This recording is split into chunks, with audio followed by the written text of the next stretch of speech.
Welcome to tonight's presentation. I'm going to be dealing with a question that has probably occurred to everyone at some point in their lives. It's a very, very deep question and goes perhaps deeper than we may realize. And the question is simply this: what's wrong with everything? You may have a very ready, quick answer to that. Many people today will say climate change. And yes, that's a big problem. But 50 years ago, there was no such thing as climate change, but people were equally vexed by another series of problems, which since then have either been solved or pushed into the background. And if you go back another 50 years from that, there are another set of problems and another set of problems and another set of problems. And sooner or later, you find yourself forced to ask, what is this notion of problem anyway? Why is there this underlying sense of something wrong that seems to be built in to human nature? Something wrong, even when nothing around you is apparently wrong. Your dog, for example. Your dog could be aware of something wrong. He's hungry, he's frightened, he's lonely, he's bored. All those things could be applied. Something is wrong. If none of those things are happening, he sleeps quietly on the floor, goes out, chases rabbits, or does whatever dogs do. In that sense, your dog may be more rational a being than you. So what is the sense of that is problematic in human nature and human life? Christianity has tended to characterize it in the sense of sin. Some kind of sin that somebody committed way back that still affects us. This does not strike me as a very plausible idea, although, as I'll soon show, there's some truth to the basic myth behind it. The Eastern religions would say that the problem is more cognitive. That is to say, we're missing something. Ignorance, we're oblivious to something. And that, in its way, may be closer to the truth. So we have to ask ourselves, where does the problem begin? Is the world fundamentally good or evil? Here's an answer I will give. I believe the myth of Genesis is profoundly true, although not on a literal level. That is to say, God did not get mad at the human race because somebody ate a piece of fruit in Armenia 6,000 years ago. On another level, it is completely and profoundly true. Let me describe it this way. A man and a woman come up to God one day and say, "Hey, Lord, we've heard there's this thing called good and evil. It sounds kind of cool. We'd kind of like to try it." And God says, "That is not a good idea. I do not suggest you do that." And they say, "Oh, come on, you want to." And God says, "All right, you get your wish, but you're going to have to descend into a realm where it hurts to have babies and you have to work hard for a living." Now, I've just, as you can see, retold the myth of Genesis. And this world of the fall, as I've just described it, is this world. People ask, is the world fundamentally good or fundamentally evil? No, it's a mixture of the two. Because I will say this infallibly about you. I know nothing about you and almost certainly will never meet you, but I can say this without the slightest fear of being wrong. You have known some good and some evil in your life. So has I, so has everyone. There's no one so happy, rich, famous, fulfilled, that hasn't known some sorrow and misfortune.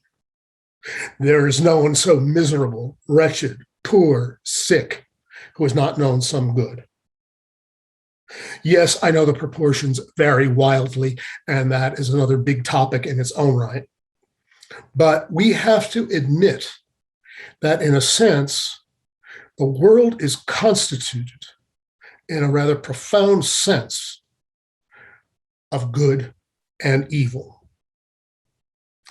I discuss this a lot more in my recent book, A Theology of Love, which expounds many of these ideas in more detail. But let's look at it in terms of dimensionality. As you may know, there are all sorts of elaborate theories in physics about 10-dimensional strings and so on. I am not a scientist. I'm not qualified to comment on those. But let's focus on the dimensions as we know them and experience them. Well, there are 3 dimensions of space, right? There's up and down, back and forth, left and right. Those are all well known. We have to cope with them all the time. Even the most sophisticated theoretical physicist has to wait in line and find a parking place just like everybody else. He may know something about 10 dimensions, but he's still dealing with those 3, just like all of us. And of course, there's a 4th dimension, which is called time. And unlike space, where you can move around in many directions, time seems to be one-dimensional. It seems to be linear. You can only go in one direction.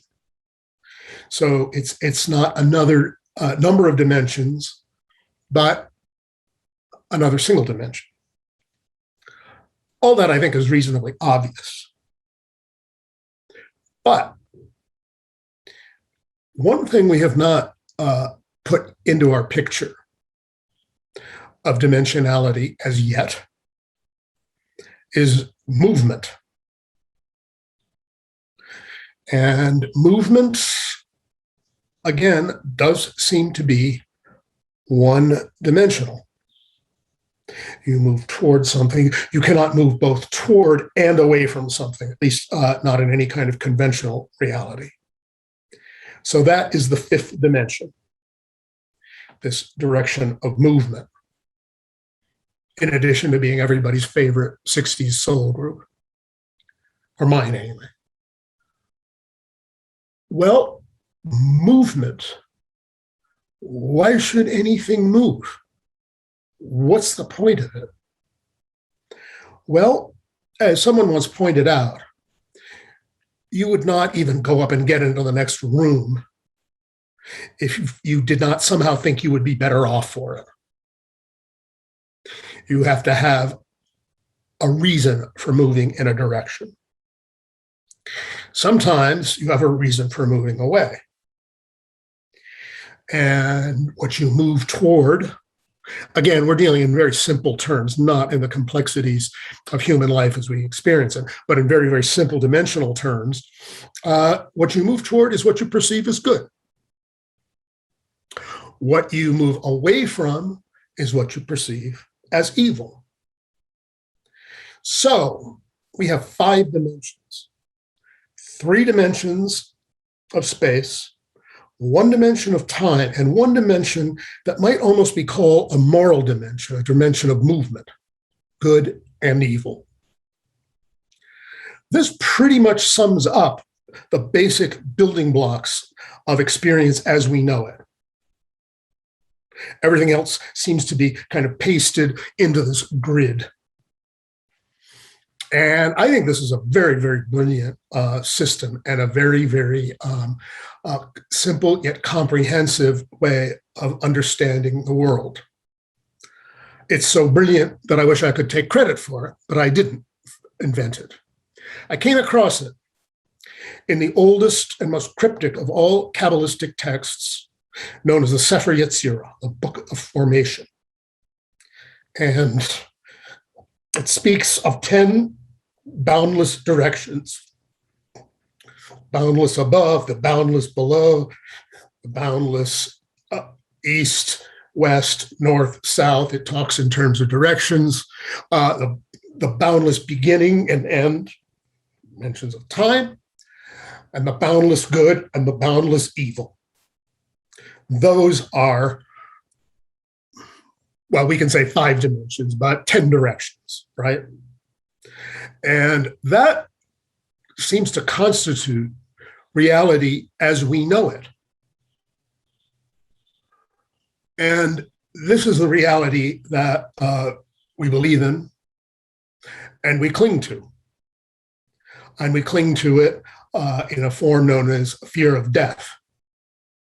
Because whatever you know about death, whatever I know about death, it does not seem to be, beyond that, does not seem to be a life in these, shall we say, 5 dimensions. But everybody's afraid of death because who knows what will come after. You don't necessarily know it will be better, but on the other hand, you don't necessarily know what will be worse. But we do tend to cling to, the known evil as opposed to the unknown. Except there is this peculiar, again, sense of something wrong. And here the sense of something wrong is not having enough food or the latest upsetting news, but the fact that this whole thing is somehow, this whole dimensional structure that we're in is itself the problem, the prison. Now, you've no doubt heard and seen described any number of near-death experiences. One was reported by the great psychiatrist C.G. Jung. I believe it was 1943 or 44. He had a heart attack, and he was lying there, and he was in some, beyond reality state, and it felt kind of good. And he kind of looked down on this reality, and he said, I didn't want to go into this 3-dimensional box again. That was the way he described it. But a spiritual teacher came to him and said, no, unfortunately for you, you've got plenty more to do, so go back down there. And he said, for several weeks afterward, the world just seemed like an awful place. And it's just like, what am I doing here? As if you were stuck in a bad neighborhood for reasons you didn't understand. And many near-death experiences echo this insight. I remember reading one about a construction worker in Ohio who, as usual, kind of was up above his body on the operating table, looking down on it. And he said, it looked like just some kind of dead worm there. I don't want to go back to it. So here we're clinging to this reality. And yet, if we can step out of it, we don't want to go back to it. All of the cases of near-death experiences, and there have been hundreds, they're actually kind of boring to read after a while because they're all, more or less the same, which indicates that, yeah, there's something to them. So now we're starting to get this sense of a dimensionality that is kind of a trap. And where did it come from? Well, one answer was posited by the ancient Gnostics. And they had a very, very elaborate and sophisticated cosmology. The Gnostics were an early Christian group in the 2nd century AD and 3rd century AD, who were later condemned as heretical by what later became the Catholic Church. And their views were somewhat different from what is now thought of as Christianity today. And they believed that we are in this kind of fallen realm. And they believed that it was the creation of a false god whom they called the demiurge, from the Greek demiurgos, which means craftsman, the craftsman who fashioned this world. And we're stuck down here, and there's the demiurge and his minions here, and then there's a good God above, and oh, Christ came down to save us from this monstrous world. Well, of course, this was condemned as heresy. And it seems to be a bit foolish because it seems to be a rather dark picture. Oh, incidentally, those Christian creeds, in the beginning, God created the heaven and earth. All of those are, if you say those in line, you're denying various heresies. And the creed was set up to deny various heresies. In the beginning, I believe in God, the Father Almighty, creator of heaven and earth. Well, that means you're denying what the Gnostics seem to be claiming, that God did not create this mess that's down here. But maybe the Gnostics were not really saying that. Or they can be said to have meant it in a slightly different way. Let us say that this fall that we mentioned, and we're talking about something that occurred in dimensions and levels that I do not believe science, or possibly even esoteric science, really understand. That's why it has to be expressed in a myth, because that's the closest we can get to it. But there was this lapse of consciousness. After all, the Bible says that a deep sleep fell over Adam, but it never says he woke up. So this is the sleep we're in, the result of this fall.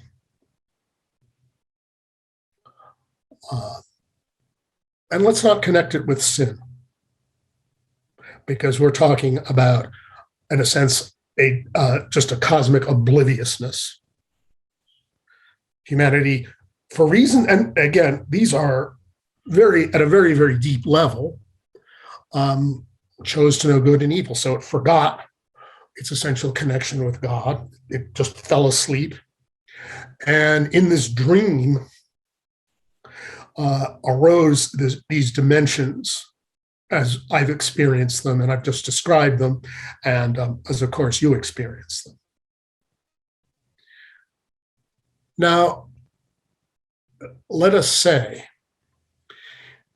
and this is a difficult point, you may find it difficult to understand, you may find it even more disturbing if you understand it, but it is a mind bender.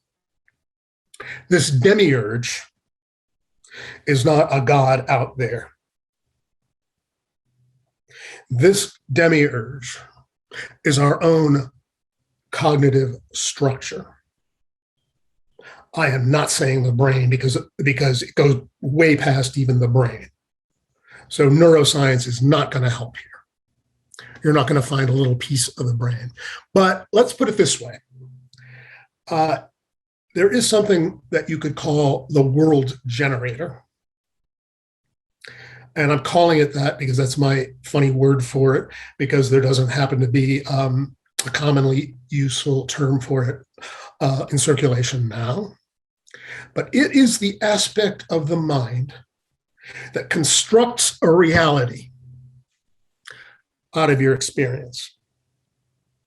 It makes it up. And the bad news is this world generator is profoundly defective. Profoundly defective. What kind of proof do you want? Look at the newspaper, look at human history. People behave like lunatics. All of us behave like lunatics at some point or another. What's going on here?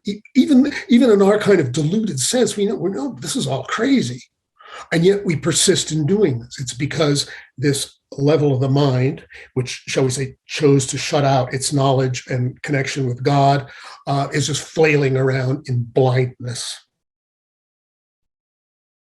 And here we have all of the messages of, the Eastern religions, where it's Maya illusion. You're seeing something that isn't there. The great Hindu sage Shankara used a very famous analogy when he said, you're basically looking at a rope and thinking it's a snake. It's just, you're mistaking what's out there on a very, very deep level. And if you grant the confusion, emotional, mental, and otherwise, that the human race seems to manifest, you have to start taking these things seriously. It's frightening, but there are consolations, which I will get to. Let me bring up another major thinker in the Western tradition, Immanuel Kant, a great German philosopher of the 18th century. Now, Kant came to an insight that nobody has ever really surpassed. His reasoning and his prose in particular are extremely convoluted and dense and hard to get through.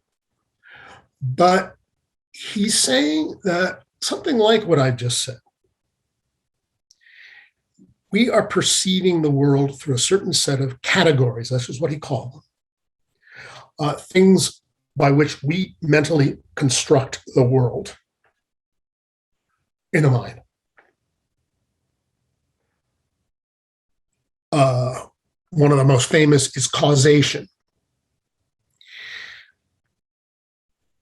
Causation, by the way, is a bit of a fraud, although we believe in it because it's one of the categories of our experience. But Bertrand Russell, another great philosopher, once said, the concept of causation in philosophy was like the British monarchy. It was permitted to survive only because it was erroneously believed to do no harm. So, but we still attach a notion of causation. Something happens and something happens right after it. We start to attach a causal connection. Is it really there? Maybe, maybe not, but it's in our minds. And like all of Kant's categories, it's very hard to conceive of a world without them or it. Some of the others were negation, possibility, certainty, negation. What could be more basic? Can you conceive of a world without negation? I can't.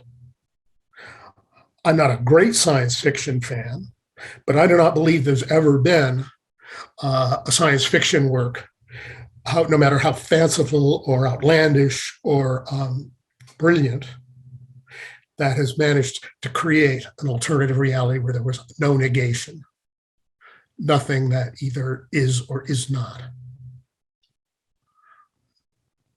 This is beyond the constructive capacities of our mind. And these are limitations. And the idea that all of this is somehow defective or wrong can be very, very frightening. Because if you don't have that to hold on, what do you have to hold on to? Well, that requires a leap. Maybe not so much of faith, but of experience. And I would say many spiritual practices, including many forms of meditation, are means of bringing the mind, at least temporarily, beyond these categories into what might be called the unconditioned. That is to say, the blank space out of which all of this comes. A great anonymous English mystic of the 14th century referred to it as the cloud of oblivion, the cloud of unknowing, rather. it's a cloud of obliviousness. And he said, well, this cloud of oblivion is between you and God. So strike at the cloud of oblivion. And he gives a meditative technique for doing so. It's in this book, A Cloud of Unknowing. So this is kind of where we are. And it starts to seem as if all of our problems emerge from this.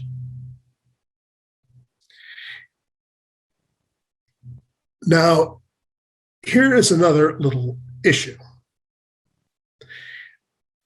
I've given one take on the human condition. That is to say, there's something problematic.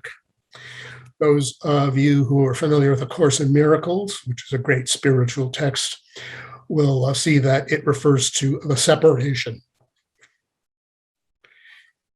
the delusory belief in the Son of God, which is all of us collectively, not just Jesus Christ, that he could be apart from the Father.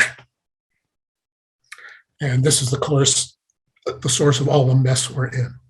Well, is this really a mistake, a problem? Did something really go wrong?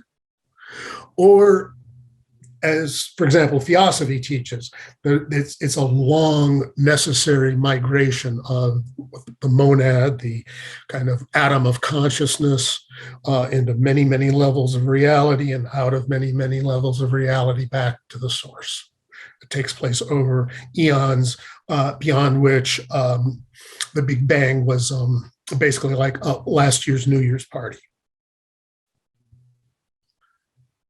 So which is right? Is this all a necessary thing, a kind of what the Christian theologians used to call a felix culpa, a fortunate fall? Or is there something wrong? Did somehow something go wrong even with this process? I don't think it's particularly intelligent or wise to come down on one side or the other of this answer. I think we're dealing with things that just kind of getting a handle on it mentally is already plenty enough. And whether this is a good thing or a bad thing in the long cosmic run, I think we can reach our conclusions, but I think it would be better at least to be somewhat humble about the ones we reach. I mean, of course, they could both be true. There could be this great descent of the monad into physical reality, back out again, and somehow something could have gone awry even with that process. Both of those could be true.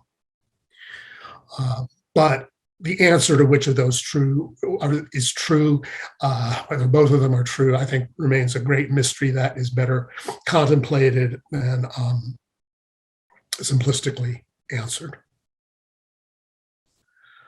Well, then, another aspect of this myth is that the cosmic human, what the Course in Miracles calls the Son of God, and it's not Course in Miracles calls it that. It uses son. I know we're all sons and daughters of God. Let's not get into that. It's what it calls the Son of God, who is, as a matter of fact, androgynous. Even the Bible says so. Because everybody knows that the Bible says God made man in his own image and after his likeness. In his own image created he him, male and female created he them. It's saying that basically God, at least as conceived in the first book of Genesis, is androgynous, and so was the primordial human. But in this fall, in this separation, everything split. Everybody split, falling into this room. We all thought we're little bits of pieces running around, squabbling with each other. And this, of course, is a major source of problems, of what's wrong with everything. And we believe ourselves to be these things when, in a true sense, we are all one. Now, I know you've heard that line, we are all one, endless numbers of times. On what level are we one? You got the job, I didn't. I got the girl, you didn't. What do we want? What does that mean? On this level, it's rubbish. But on this primordial level, from which we have all fallen, and I suggest are trying to get back to in some sort of way, it's not.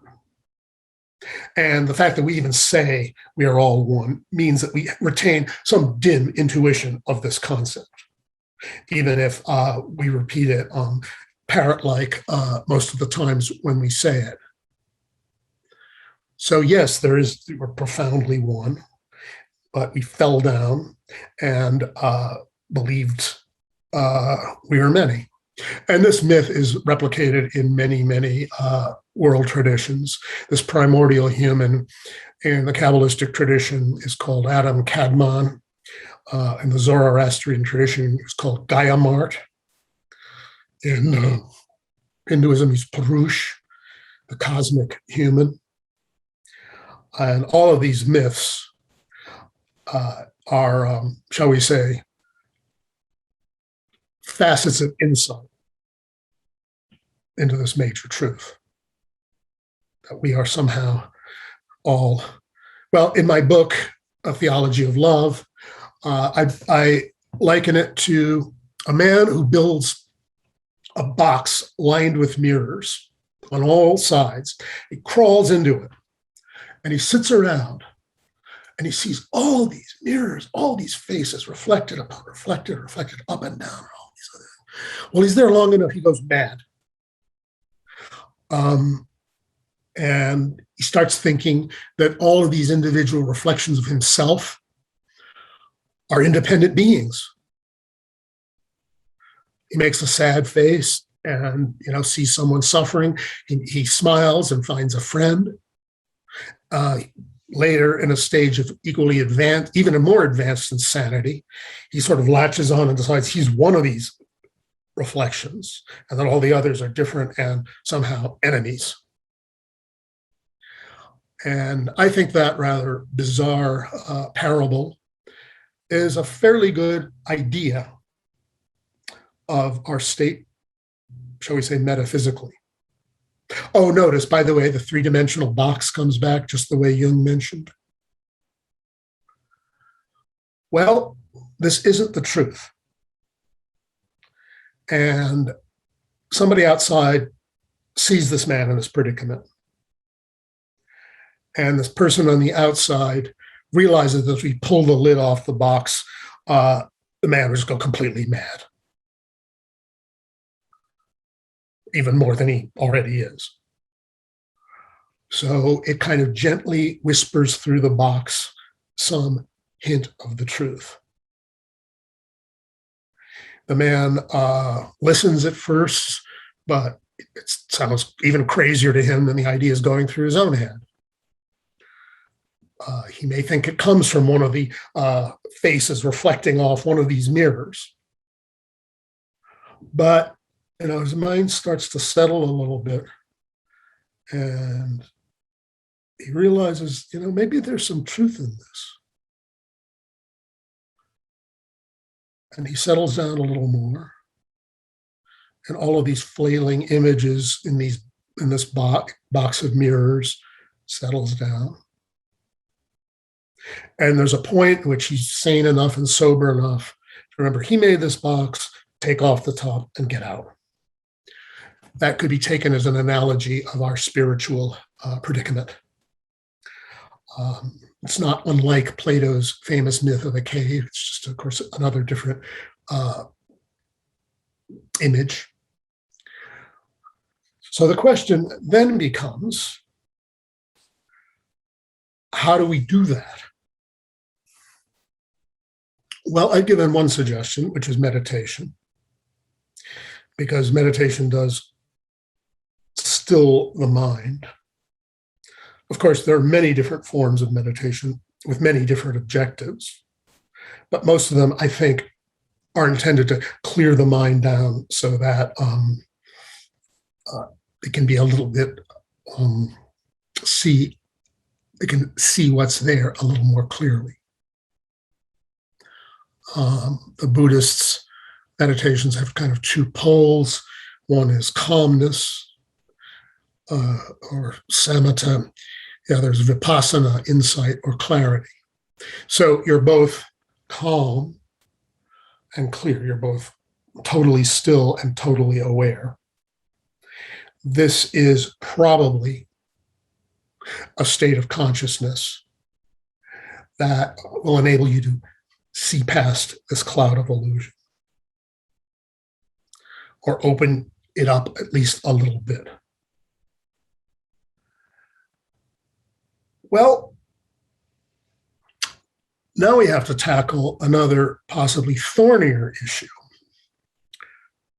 Because if, as all of these traditions are hinting, we're seeing what's not really there, does it not follow that we're getting upset about what's not really there? Of Course in Miracles says, I'm never upset for the reason I think. And its answer is quite clear. You think you have problem X, problem Y, problem Z, but according to the Course, your only problem is your sense of separation from God. Not your real separation, because that cannot be. God did not will you to be separate, and you cannot be separate. But you can delude yourself into thinking you are. And that, to a certain extent, is the condition of every one of us. A Course in Miracles centers its solution on forgiveness. And I basically agree with that. In fact, I wrote a book called The Deal, A Guide to Radical and Complete Forgiveness, that I believe will help people get past many of the grievances that are weighing them down. Because your grievances aren't hurting anybody. I mean, if you go away from this lecture with one thing, your grievances are doing you no good whatsoever. They do not make you a good person. They're not punishing anybody else. You're just making yourself miserable. And the sooner you realize that fact, the happier you will be. And that could entail forgiveness. But forgiveness becomes very loaded because it's used in such negative ways. Usually, in our time, it's used in a somewhat sanctimonious way. I forgive you. Well, that makes it sound like, oh, well, la-di-da, who's this person looking down on me to forgive me? That's the visceral response people often have to it. Or, we're both in the same muck together and we're all, blah, blah, we're all horrible sinners and, there's nothing good in us or whole in us, all that rubbish from the liturgies, neither of which is particularly healthy. So forgiveness can be a big chunk to swallow, particularly if taken with all of these cultural accretions around it that most of us have been exposed to. But maybe we could loosen the concept of forgiveness up to some little extent. Rather than talking about forgiveness with all of the heavy load that it seems to carry with it, what if we decide, I'm just going to take all of this a little bit less seriously? Because you don't know what's going on. You don't know what's going on in the news. I can't remember how many times over the years, I'm talking about like reputable news sources, I was upset about something that happened in the news profoundly. And later I realized that was not what was going on. Some other piece of information came to light that was totally, made my concerns totally irrelevant. Again, I'm talking about conventional news stories, not at the metaphysical level. So a lot of the things you're upset about very likely don't have anything to do with anything. I think particularly at this time, because this is a time of gripping fear. And I'm not saying that the problems that we all hear about don't exist, but I am saying there's more about them than we know. And being upset about them in the way that we're upset about them may not be healthy. Even if you grant that these are serious concerns, and I do, there's actually doing something about it. And worrying yourself to pieces. Much of this kind of worry, this anxiety, is the ego trying to convince itself it's a good person. I should be upset about this. I would not be a good person if I were not upset about this. Well, a good person doesn't get upset pointlessly. A good person, might see something that can be done and does whatever little he or she can do. But just sitting around and moaning and guilt tripping everybody else about their perceived indifference to the problem is totally counterproductive. It's just another part of what G.I. Gurdjieff called the sleep of man. So there is some reason to, shall we say, unravel some of this sense of the problematic. Maybe you think I'm being foolish. Well, let me quote to you another piece of foolishness. It's the serenity prayer. Lord, give me the strength to change the things I can change, the serenity to accept the things I cannot change, and the wisdom to know the difference. I mean, the typical internet, Facebook mentality is quite the opposite. Lord, give me the power to get upset about all sorts of things I can do nothing about, totally ignore anything I might be able to do anything about, and the idiocy to totally confuse the two. I mean, that's almost a Facebook serenity prayer, if you can call it that. We're all prone to it. I am too. I'm on Facebook like everybody else. But I think this calming oneself down, letting go of the upset, however you manage to do that, and I think it would include letting go of personal grievances, as well as these great grievances, against the world outside, and all sorts of imaginary enemies, the other side. Because that's another element of everything that's wrong, right? Everybody thinks something is wrong. Well, whose fault is it? It's theirs. It's those no good people. If it weren't for them, everything would be great. And whatever side of the political or ideological spectrum you're on, basically you have the same feeling. You just insert different names into the slots on the boilerplate. That mentality might be good to let go of, particularly now. This is not to preach apathy. It's not to preach indifference. It's to say, stop running around in a panic when you might be able to do something. I learned that there are three types of people in the world. I had a wealthy friend a number of years ago who threw himself a very large, ostentatious party at his farm. And it was summertime, so there were large tents posted outside. And there came to be a storm with fierce wind. And one of these winds knocked down one of these tents. And there were three types of people.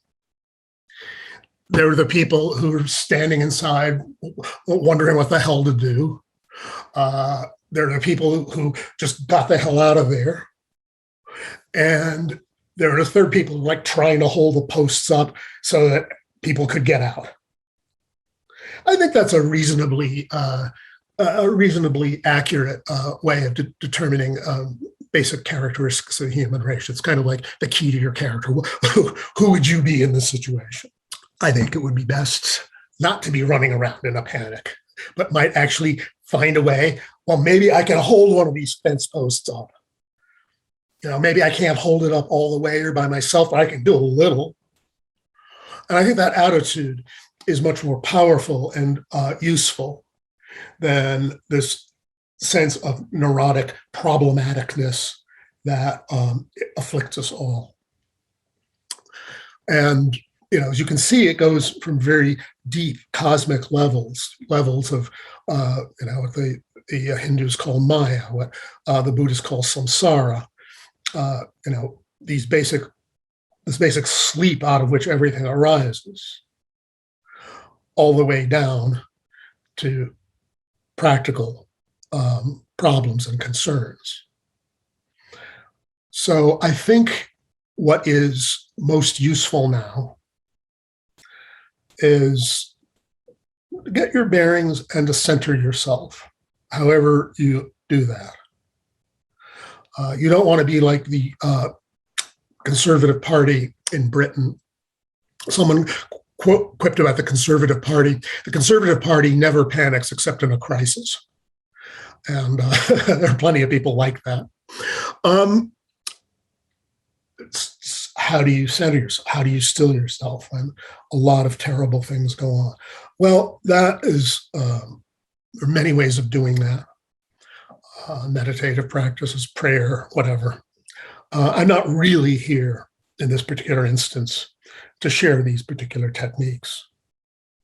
But I am here to say that this sense of what is deeply wrong with human nature may go much deeper than mere surface problems. If it wouldn't have been so universal across history. And we start to have to question the aspect of the mind that is so quick to see everything as a problem. And as you know, I venture to say that you have a list of 20 problems. Big ones, little ones. Scratch one off the list. Number 2 comes right up to replace it. Oh, and, something comes in to fill in for number 20 at the bottom. It just doesn't seem to end. And I think we have to ask, what in our own minds is causing us to do that?